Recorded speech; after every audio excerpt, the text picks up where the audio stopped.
Corona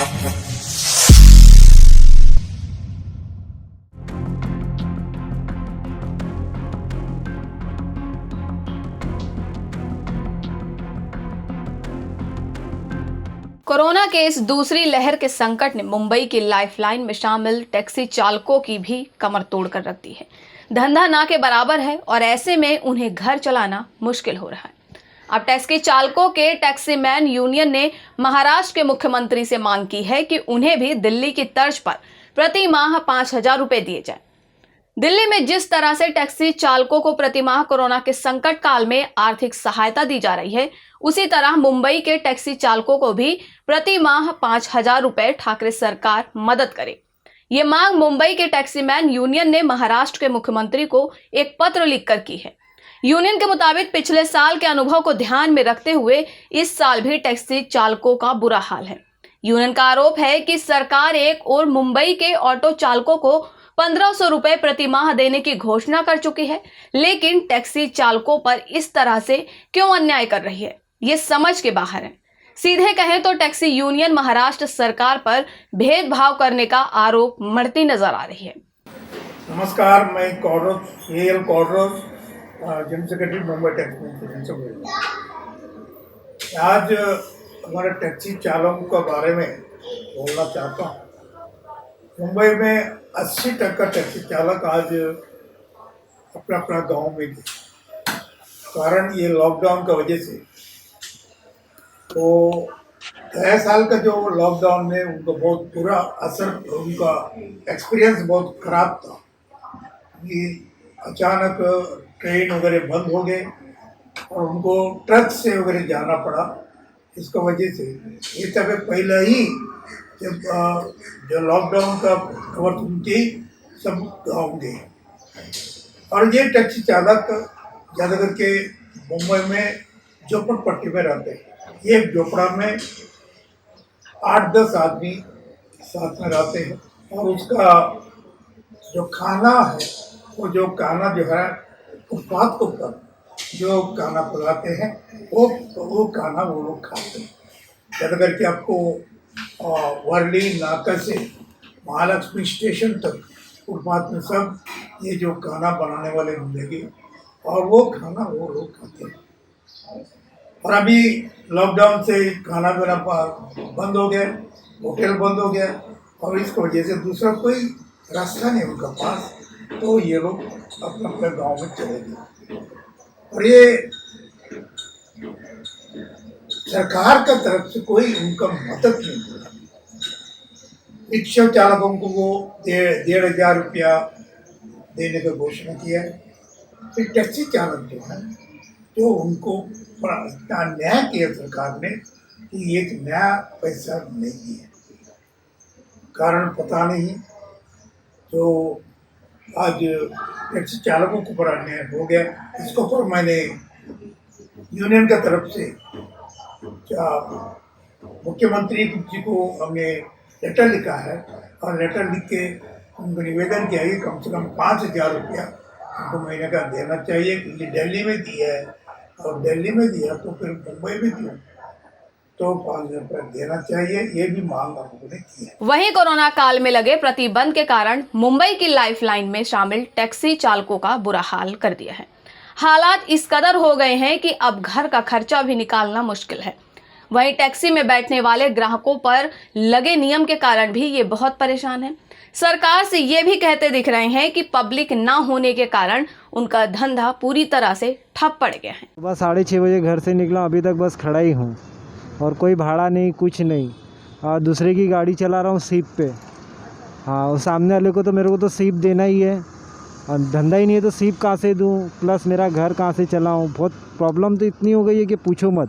हालांकि मेरे 3 बच्चे हैं, तीनों मैं इंग्लिश मीडियम में पढ़ाना चाहता हूँ। अब लॉकडाउन है, स्कूल भी बंद है और प्लस अभी स्कूल वाले फ़ीस भी मांग रहे हैं। अब ये भी है कि धंधा भी नहीं है, फ़ीस भी देना है और प्लस दूसरी बात, मेरे घर में अभी लाइट बिल है। मैं गए लॉकडाउन से बिना धंधे के मैं लाइट बिल भी नहीं भर सका। बहुत ऐसी मेरी प्रॉब्लम आई है कि मेरे को अभी 3 महीना पहले ही मेरे घर में से आके प्लस अडानी वाले आके मीटर तक के निकाल के लेके गए। मेरी इतनी हैसियत नहीं थी कि मैं उतना बिल भर सकूँ। हालांकि ज़्यादा भी नहीं, सिर्फ 15,000 ही मेरा बिल आया था। मैं इतनी मेरी हैसियत धंधा ही नहीं है तो कहाँ से मैं भर सकूँगा मैडम। तो बहुत सी ऐसी प्रॉब्लम थी कि अभी मैं घर में दागीना भी रख के वो भी किया हूँ, मीटर दागीना रख के मैंने मीटर भरा, अभी मैं दागीना कहाँ से छुड़ाऊँ, मैं वो टेंशन में हूँ। और प्लस मेरे बच्चे लोग की पढ़ाई का फीस वगैरह ये भी बहुत भरना है, ये भी टेंशन एक है, बहुत टेंशन। कुछ भी नहीं है मैडम, अभी मेरे पास धंधा ही नहीं, मनी नहीं, तो मैडम मैं कहाँ से मैं ऑनलाइन भी पढ़ाई का उनको ये पे कर सकूँ, ऐसा है। आपको लगता है सरकार ने भेदभाव किया, रिक्शा वालों को पैसा दिया, ऑटो वालों को नहीं दिया? ऐसा तो मैडम रिक्शा टैक्सी वाले लोग में हम लोग में तो ऐसा कोई भेदभाव नहीं है, लेकिन अब उनको देना चाह गवर्नमेंट देने बोली है या दी है या नहीं दी है, ऐसा तो कोई रिक्शा वाला अपने काफ़ी दोस्त लोग हैं, ऐसा किसी के मुंह से तो ऐसे सुनने में भी नहीं आया। और ना कभी हम लोग के बारे में सरकार ने कुछ ऐसा सोची है कि टैक्सी वाले हैं उनका धंधा पानी नहीं, क्या करना चाहिए। और प्लस हम लोग की टैक्सी होने के बावजूद महाराष्ट्र सरकार में हम लोग ने इतनी अच्छी सेवा दी है और आज भी हम लोग दे रहे हैं मैडम, काली पीली टैक्सी वाले ही सिर्फ और काली पीली रिक्शा वाले ही। और प्लस गवर्नमेंट ने ये नहीं देखते हुए हम लोग के ऊपर इतना जुल्म करी है कि काफ़ी प्राइवेट कंपनियां आ गई है, बहुत से ऐसी कंपनियां खुल गई है जो ऑनलाइन कॉलिंग पे भाड़ा ये वो सब, हाँ ओला उबेर वगैरह ऐसी काफ़ी कंपनियां आ गई जिनको हम लोग को बहुत सदमा हुआ है मैडम, बहुत बोले तो बहुत सदमा हुआ। गवर्नमेंट को ये हम लोग के बारे में कुछ सोच के चलना चाहिए था, काली पीली को पकड़ के।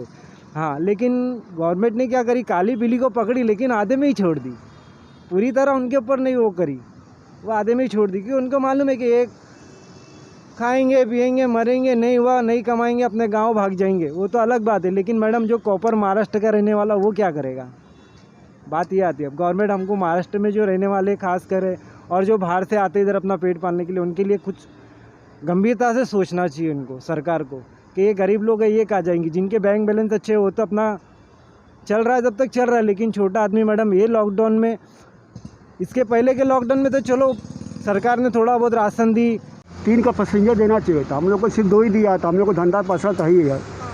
तो हम लोग को भी रिक्शा में 1500 दे रहा था, हम लोग को टैक्सी वाले को नहीं मिल रहा है ना, इसलिए हम लोग को भी देना चाहिए ना सरकार को। इसलिए हम लोग बोलते हैं कि हम लोग को धंधा पूरा असर पड़ा है, हम लोग को धंधा हफ्ते तक बोनी नहीं होती है, इसलिए हम लोग भी चाहते हैं कि हम लोग को धंधा थोड़ा सा 3 अगर दिया होता तो हम लोग धंधा चलता था थोड़ा, इसके लिए हम लोग धंधा पूरा असर पड़ गया है। 50% तो गाँव चले गए होंगे, 25% गाँव है, 75% है, तो उसमें 75 में से 50% तो डर के मारे खड़ी की है गाड़ी, कोई चला रही है, भाड़े नहीं मिल रहा तो वो कैसा चलाएगा। तो आपको लगता है सरकार ने भेदभाव किया?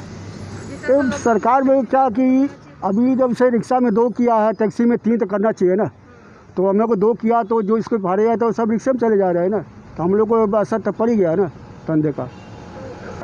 अभी तो नहीं, अभी कभी कभार हफ्ते में एक आदमी मिल गया तभी नहीं होता, पहले मिल जाते थे, अभी तो हफ्ते में एक बार मिला तो नहीं मिलता है। यहाँ हम लोग परेशान है, हफ्ता 10 दिन हो जाता है, बोनी नहीं होता, खड़े रहते 2-3 आदमी का होता तो होता भी, 2 आदमी सब रिक्शे वाले में चले जा रहे हैं, इसलिए हम लोग को तो बहुत परेशानी है, मगर किया क्या जाए, इसके लिए कोई सुनने वाला नहीं है, हम लोग भूखमरी के कागार पे हैं, कोई सुनने वाला है नहीं। पहचान के ये सब गांव चले गए, क्या करें, बोले यहाँ भूखमरी है, गांव में जाएंगे, खेती बाड़ी कुछ है, खाना पीना खाएंगे नहीं मिले, यहाँ क्या मिलना है, यहाँ कुछ मिलने वाला है नहीं, इसलिए परेशानी की वजह से चले गए। उस बार भी फंसे थे, इसलिए इस बार जल्दी चले गए। तो चालकों के दिए और टैक्सी वाले कुछ हो ही नहीं रहा है, कोई सुनने वाला नहीं है, खाली बोलते हैं मगर कुछ कर नहीं रहे हैं। सरकार तो भेदभाव किया ना, रिक्शे वाले किया, टैक्सी वाले कुछ नाम ही नहीं लिया कि दे रहा हूँ कि नहीं दे रहा हूँ, इसके लिए कुछ बोल ही नहीं जाए। अब यूनियन क्या करे क्या नहीं करे, अब उसके ऊपर है, बोलने के सब बोलते हैं कि होएगा, मगर कुछ हो नहीं रहा है। टैक्सी मैन यूनियन से मिली जानकारी के मुताबिक प्रति माह 5,000 प्रति टैक्सी चालकों को देने में बाबत यूनियन का पत्र महाराष्ट्र के मुख्यमंत्री तक पहुंच चुका है और अब उन्हें सरकार के फैसले का इंतजार है। मुंबई समेत पूरे महाराष्ट्र में लॉकडाउन लग चुका और ऐसे में जो मजदूर है जो रोज़ खाते कमाते उनके व्यवसाय पे इसका खासा असर पड़ा है। अगर बात करें मुंबई की जो काली पीली टैक्सी है उनके व्यवसाय पे इसका किस तरह से असर पड़ा है, जब हमने टैक्सी चालकों से बात की तो उनका कहना था कि जब से लॉकडाउन पड़ा है तब से उनके व्यवसाय पे ज़्यादा असर पड़ा है, खास करके तब जब राज्य सरकार ने लॉकडाउन करते समय ये ऐलान किया था कि टैक्सी चालकों जो है उन्हें अनुमति दी गई है चलाने की, लेकिन सिर्फ और उसमें सिर्फ 2 ही लोग जो है पैसेंजर बैठ सकते हैं। ऐसे में टैक्सी चालकों का कहना है कि पैसेंजर की कमी कर दी है, जिसके कारण और हमें जो है ग्राहक आते ही नहीं है, जिसमें हमें ज़्यादा तकलीफ़ होती है। जो हम पहले कमा पाते थे उसके मुकाबले अभी दिन में 200 रुपये भी कमाना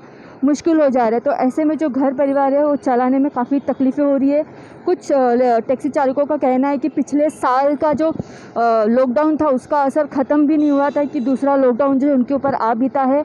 ऐसे में कुछ लोग जो है अपने घर के जो गहने होते वो तक गिरवी रखे हुए अपने घर चलाने के लिए, और अब ऐसी हालत है कि ग्राहक है जो आते ही नहीं है टैक्सी में, और कहीं ना कहीं जो ओला ऊबर होते हैं उनका भी जो है उससे भी लेके उनके व्यवसाय पे असर पड़ा है। ज़्यादा करके जो लोग हैं ओला और ऊबर का उपयोग करते हैं, तो ऐसे में जो टैक्सी चालक है उनकी जो तकलीफ़ें और बढ़ जाती है। और ख़ास करके अगर बात करें तो उनका कहना है कि जब लॉकडाउन हुआ था तो राज्य सरकार ने साफ तौर पे ऐलान किया था कि जो रिक्शा चालक है उनको महीने का 1500 देने का ऐलान किया था, लेकिन उसमें राज्य सरकार की तरफ से टैक्सी चालकों को कुछ भी नहीं दिया गया है, जिससे लेके वो काफ़ी जो है निराश है राज्य सरकार के इस फैसले से। उनका कहना है कि टैक्सी चालकों के बारे में राज्य सरकार ने सोचा ही नहीं, जिससे कहीं ना कहीं ये भेदभाव साफ तौर पे किया गया है।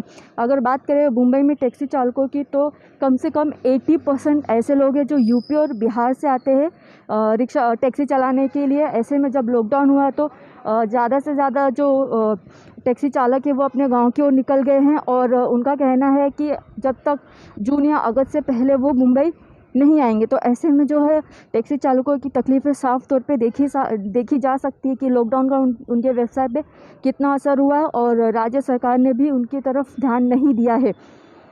HM न्यूज़ के लिए सरिता शर्मा।